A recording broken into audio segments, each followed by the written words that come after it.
Hello, Kate. Hi, Daniel. Hello, everyone, and welcome to the podcast of today. And I would like to talk with you about purpose, motivation, and drive. Okay.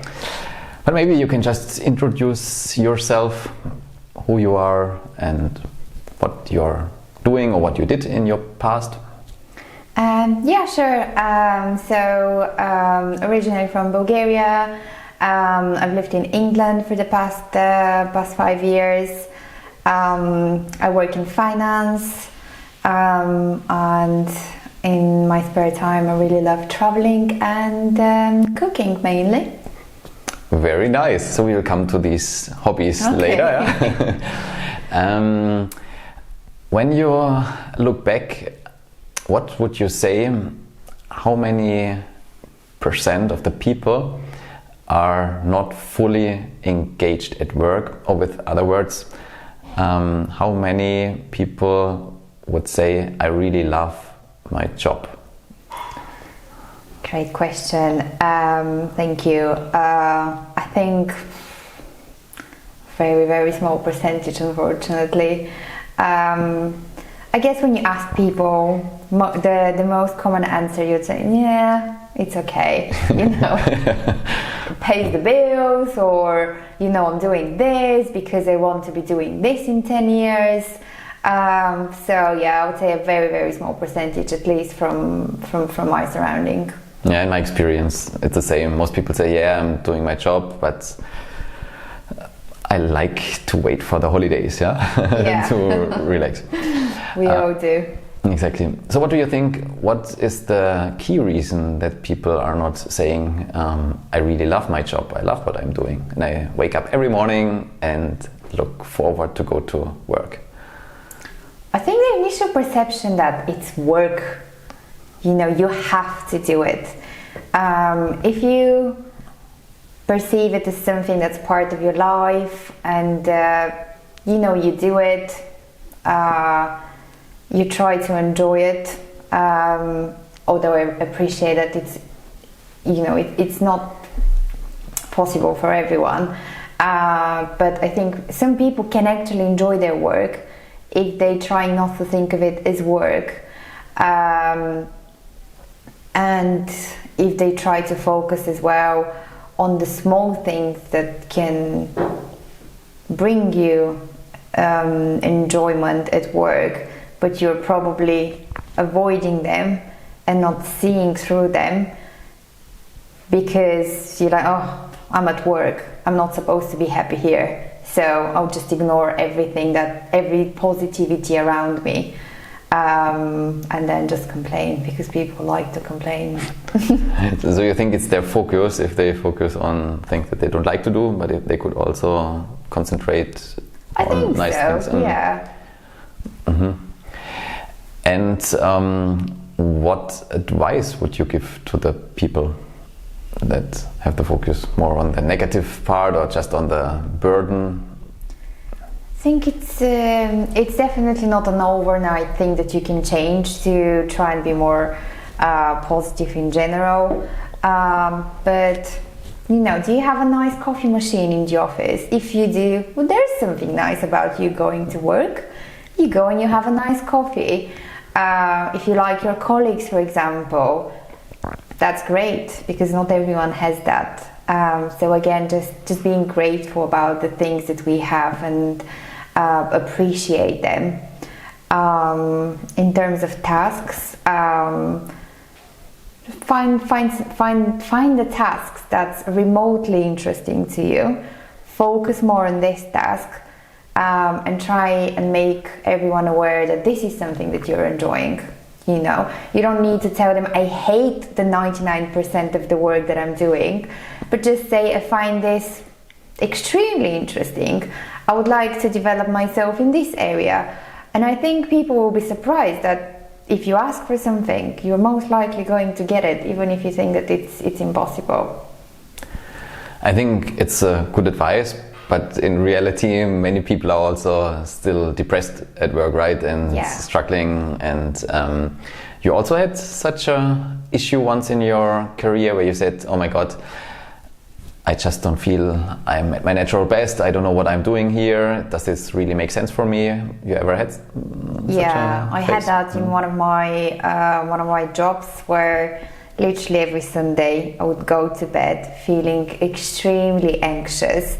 Sometimes I would even cry before falling asleep, just because I had to go to the office on the next day. Okay, and was it because of a blunt, overwhelming boss, or was it because really the task was boring or not your thing, or? I think it was a combination of a lot of things, small things, but the biggest one was the lack of motivation for me.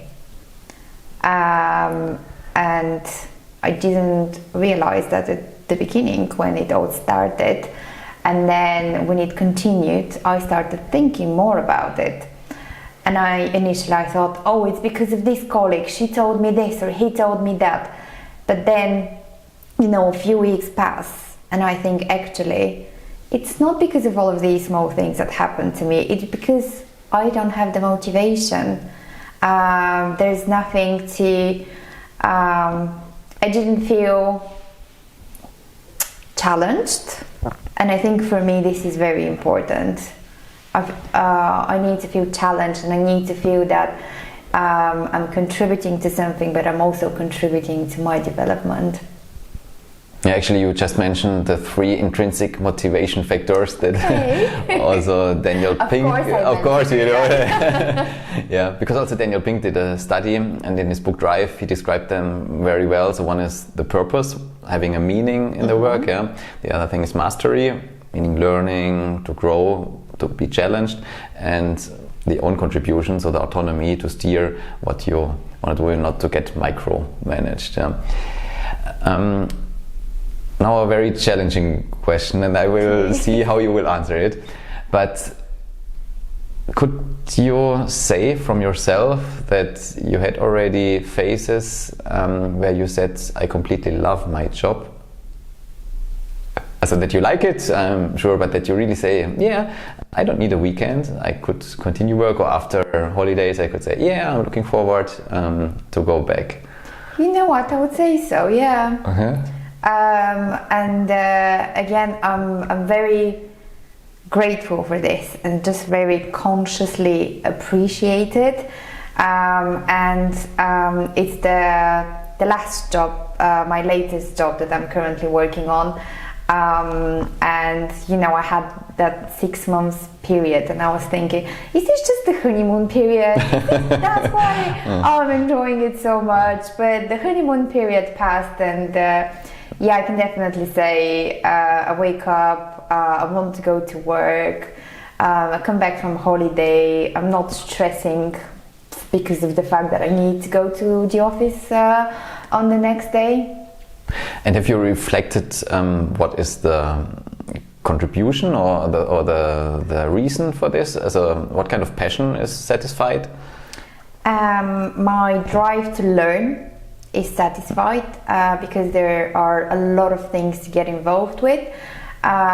Being challenged as well is another thing that I really like there. It's definitely on the horizon. Sometimes even I feel, oh no, why did they expect this from me? That's definitely not in my area, not in my competency, so I wouldn't be able to do that.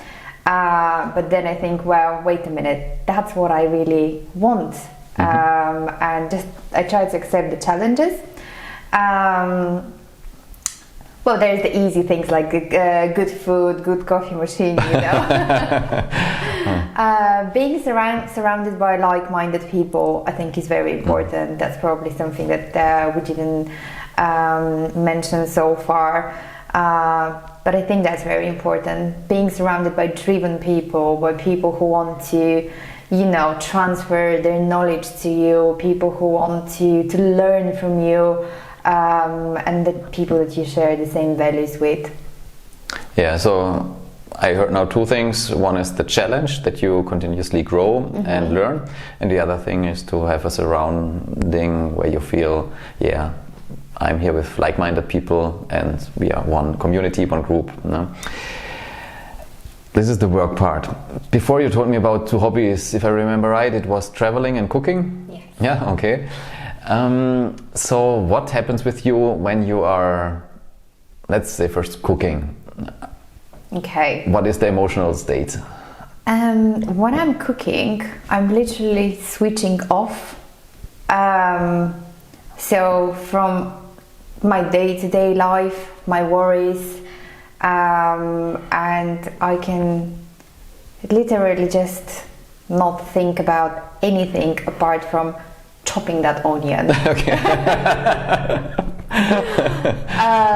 And so I think you have, like you go through the whole process, you see the output, then you sit down and you enjoy the output. So you've kind of like seen yourself, starting from scratch and then reaching to the final destination. And if it tastes good, there's nothing better because you've done it all, and the recognition that you got is great because all of your efforts pay off.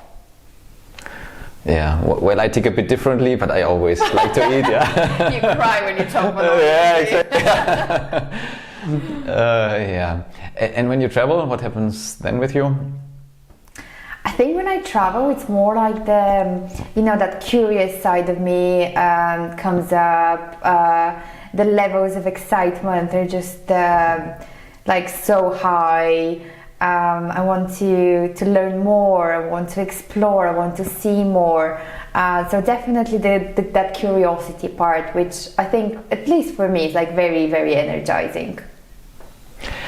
And some people describe when they are in their elements and applying their talent and passion like in a flow state. So you're there, but you don't realize how time is passing. Does this also happen to you in the time when you're cooking, but also traveling? So when I'm cooking, definitely. Mm-hmm. When I'm traveling, I would say, because I'm very aware of my time schedule, Okay. I don't really lose track of time. Mm-hmm. As in my personal life, even in my hobbies, I'm quite organized, I would say, but at the same time I try to enjoy the moment for sure. But yeah, I definitely go into the element, try and just admire the scenery as much as I can. If I sit down to watch a sunset, I can literally just, I don't know what happens with my mind, it's definitely not there. Okay. So. And it's a positive emotion, right? When you definitely, yeah. And did you ever have the thoughts that I would love to cook and travel and maybe something else as a job? Yes. Yes. I did, definitely. So I think, I can't remember how many years ago that was, but let's say 15 years ago, or maybe between 10 and 15 years ago, I saw one show and I thought, oh my god, the presenter's job is literally my dream job, and this is what I would like to do. And at that time I haven't even traveled much and I haven't even been into cooking that much. I knew I enjoyed these two things, but I guess I didn't really appreciate how much I did enjoy them. And what that show was about was a lady who was traveling around the world exploring local cuisine and testing new restaurants, which involved two of my passions and hobbies. So yeah, I did think that. And now the next question, which thoughts come to your mind when you think of changing, for example, I think well-paid or normal-paid job, financial department, being substituted by traveling and cooking and creating a business there? What comes to your mind? Worry, stress, anxiety, fear of the unknown, the fear of failing. So a lot of negative emotions come into my head when I think about it. Of course, the excitement is still there, and just feeling, thinking how much potential I would be able to enjoy it. And as I mentioned earlier, I like to be challenged, so this is going to be a big challenge, but at the same time I think the fear of failure is probably prevailing at this stage. Yeah, and I think this happens to many people. They have their dreams, what they would like to do, but then a little voice is saying in their head, are you good enough? Will you fail? Will you succeed or not? Yeah. And as I understood, you like challenges, yeah. So now a challenging question, yeah. Okay. Okay. Oh, first, easy one. But what would you say are the biggest regrets in life for people? So let's imagine they are at the end of their life. Yeah. What do you think they regret the most? I think if they haven't spent time enough with friends and family, probably this. If they had problems with some relationships, years afterwards they think actually this was such a stupid thing that we had this disagreement for. The other one would be spending all of these years in a job that I didn't enjoy and not spending more time on hobbies. That's how I would summarize them. Okay, yeah. Actually, there is an Australian nurse called Bronnie Ware, and she worked at the palliative station, so with people who had to die soon. And she interviewed them and asked them for their biggest life regrets.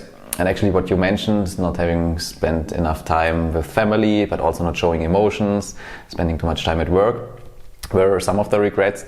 But the main regret was really to live a life just at the expectations of others, but not what you personally really desire. And I think this is the key, what we discussed before. So we have our dreams, but then a voice or the society or even friends say, are you sure this business will happen or succeed? And that's why we step back and live then the normal, ordinary life, which is also fine, yeah, but we have to always reflect, does it make us really happy or not? Yeah, that's a really good point. I think definitely how society views you, etc., is a really, really big factor when you think about your dreams or any step that you take, really. Yeah, and I think success from the society is defined to have a good job, have a good position, build maybe a house, have a big family, but I personally find success is not about money, it's not about position, it's that when you're at the end of your life you can have a smile and say, I had a great life and lived the life I wanted to live, right? But we need the courage to do it at the end. And I think it's not just to have the courage, but also to make this as a big topic of our life. And again, who has really the clarity? What is our purpose? What do we burn for? When are we really in our element? Or would you say among your friends that everybody is crystal clear? These are my talents, my passions. I want to apply a job that relates to these talents and passions, or? No, I wouldn't say so. I would say the majority of my friends, they're either at a job where they're saying, okay, it's okay, or they're at a stage, I really don't like this. Why did I study this? Why did I start working in this sector? And I even have a friend who said, oh, you know what? I would like to specialize in marketing.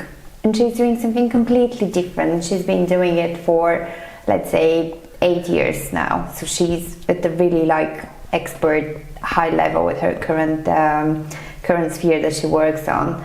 But then she said, but I'll have to start from scratch, and there will be a lot of things that will be different. I will be at the junior level. I'll have to report to so many people. My salary would be so low, but I'm now at a stage where I have to have a certain standard because of, mortgages, children, etc. So there are many reasons not to do it, right? Or excuses. But is that exactly? Is that their own excuse? Yeah. And I think at the end it depends on us what we set as a priority in our life, and if we're really convinced and inspired to do something, we should do it to live our dreams. But on the other hand, we are also a bit caught in the system of the companies, right? So there's the hierarchy, there's a job description, certain positions, and we are pressed in these positions. You have to have these attributes, but are the companies really also checking our talents and passions and see how they can use it? Because I'm 100% convinced that when we are in our element, we provide much more performance and also benefits to the company. But what would you say? Could the companies also do something to bring us in our element? Of course they can. For example, if your line manager sits down with you and asks the questions that you just asked me, okay, they will be more work related, not so much on what your hobbies are, etc. But by asking all of the questions that you asked me, I think it can become clear to the both sides what maybe the person is good at and what might be something that they can focus on. And then if it's a big company, then it should be quite easy to shuffle a few things around, give that person the floor to try and do what they like to do more, and see how they perform, try and measure their performance, and it's probably going to add value to the company, but it will put a smile on their face as well, which would bring to more smiles around them, etc. Listening to their employees and asking the right questions is definitely a way to find talents, hidden talents that you even might have not been aware of. Because I think when most companies look for talent, they have a checklist and they see, okay, who can tick all of the boxes in this checklist, and oh, by the way, it has to be only 3 people out of 20, because we can't have more talents than 3. I think what you said is really key, to listen to the employees, to understand what are their talents, their passions. And then also, I think the companies have to show more flexibility nowadays. Of course, the daily operation has to run, but there are so many tasks on a roadmap that you can allocate depending on the talents and passions of the people, and also certain positions. And I think this will be the future of really high-performing organizations and companies, that they respect how the people tick. And I think it will be great if we see more of this, for sure. So we tackled now individual points, but also from the company. Do you have other topics to add regarding the purpose, or? No, I think you asked really good questions. So you even made me think about some of my own purpose and focus as well. So thank you very much for that. It's been a great discussion. Thank you too. I just have a last question, and then so if you reflect about what we talked in this discussion, and when you go back, what points do you want to think more of and maybe change for yourself? I think in the short to medium term, I would say, because I'm currently enjoying what I'm doing, just continue and make sure that the level of passion that I have doesn't change, and I just keep myself motivated, make sure I spend time doing my hobbies, and then maybe in the longer term I will do something with my hobbies as a job.